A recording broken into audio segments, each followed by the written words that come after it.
Hi, welcome back to Aunt Sandy's Corner. Before I start, I just want to say this. I'm not speaking as a counselor or as a professional. I'm just sharing as a person who loves God and who is still learning myself. These are things I've noticed in my own life and in the lives of people around me. In the last video, we talked about potty mouths, the casual words that we let slip. Today, I want to talk about something deeper, the way that we talk to people, especially when we are emotional.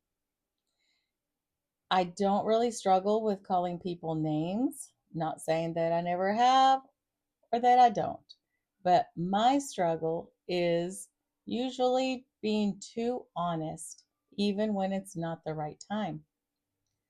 And I've learned that even truth spoken when we're activated can hurt people. So today is really about learning how to slow down before we speak. So we speak fast when we're hurt, angry, or feeling unheard. Sometimes we're reacting to old pain and not about what's going on at the moment. A lot of times we're not responding, we're reacting. If your heart is racing, your words probably shouldn't be flying. I didn't come up with that, but I really like it. So we need to identify our weaknesses and we need to work on our weaknesses.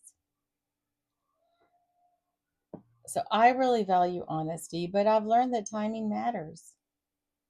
There's a difference between speaking truth and speaking truth while we're emotional. Whenever we're talking to somebody, we need to ask these questions. If we're having a conversation, it's an argument, we are responding. Okay? Ask yourself these conversations.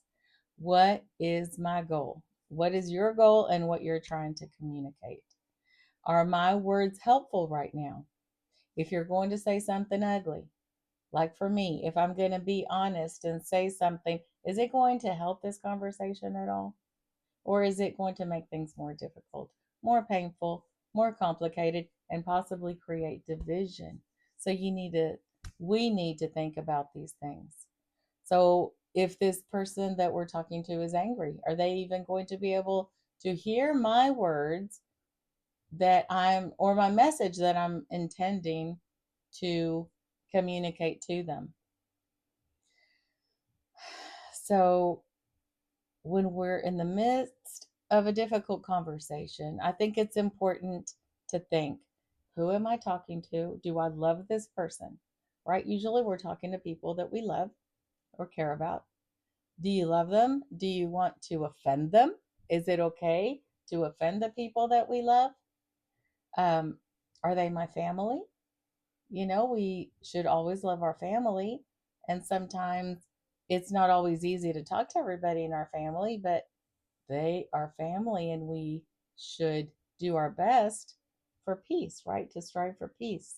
So if we're being hot headed and we're angry, we need to think about what our words are going to do in this conversation. Are they going to help or are they going to hurt? So we need to always watch our reactions, right? We need to, if somebody that we're talking to is angry, so we need to watch our reactions. But I do want to say also that if you are speaking to somebody that is very, very angry and they are um, saying a lot of things that are hurtful to you, you don't need to match their energy, right? Two wrongs don't make a right kind of thing.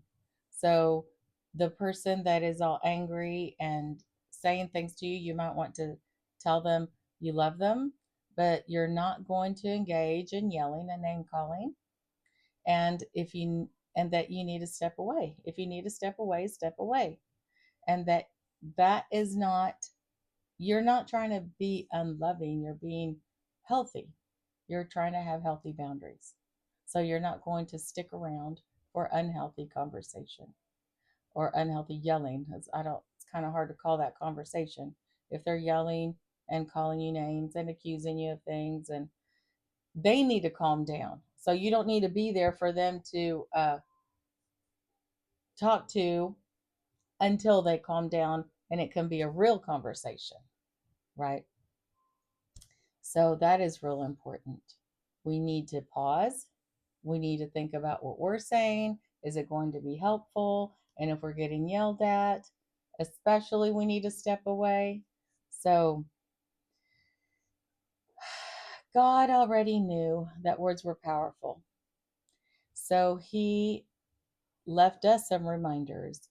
In the book of Proverbs, he reminds us that our words carry life or damage. In the Epistle of James, he tells us to be quick to listen and slow to speak. In the epistle to the Ephesians, he encourages us to use words that build up. That is so beautiful. Words that build up. That is what we should strive. And that can be very difficult if we're in the middle of a disagreement, an argument. Are you feeling inside your heart and inside your head to build up?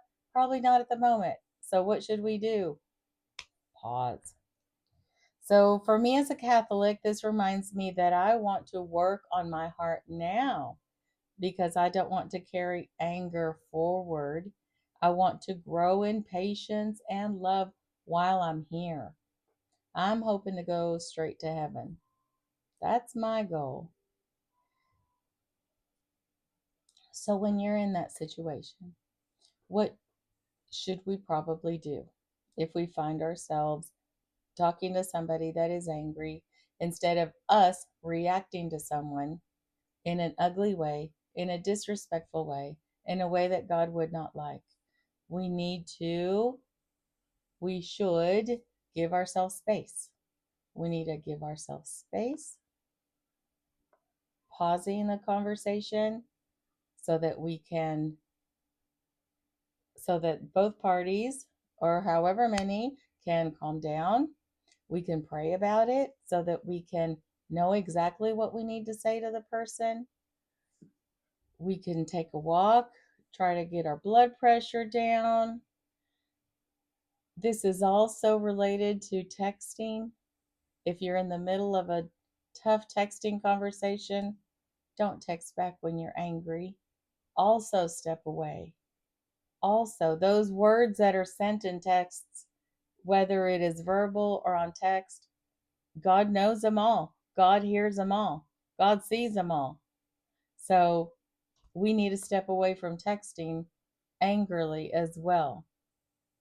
Okay?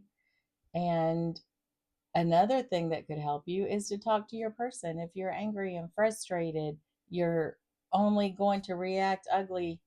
Talk to the person that you trust the most, that you know is not a yes person, that is going to be honest with you. And maybe a little bit of what you're saying could be a little bit off, or maybe you're right, but maybe you still need to calm down. And your not yes person, your person that loves you and wants the best for you, that they might be able to help you, right? So that is a really great thing to do. Okay, so not every thought needs to be spoken immediately. Some thoughts need time, and so you need to take a break, and maybe that message that you really wanted to give to your family or friend in time can be said a lot better, but not at the moment when there's anger and frustration. So this week, just notice your words, not with guilt, but with awareness. Ask yourself, are my words going to help or hurt? That is what God is going to be looking to see if we're doing. Are we helping or are we hurting? We can't always control what we feel, but we can learn to slow down before we speak. That pause that we need to take can do much more healing than a fast reaction ever could. And next time, I want to talk about the other side of this. What happens when people speak to us? How do words affect us? And how we can protect our heart and how to not carry everything people say. If this has helped you even a little, I hope you'll carry that pause into your conversations. And I'll see you in the next one. God bless you. Take care.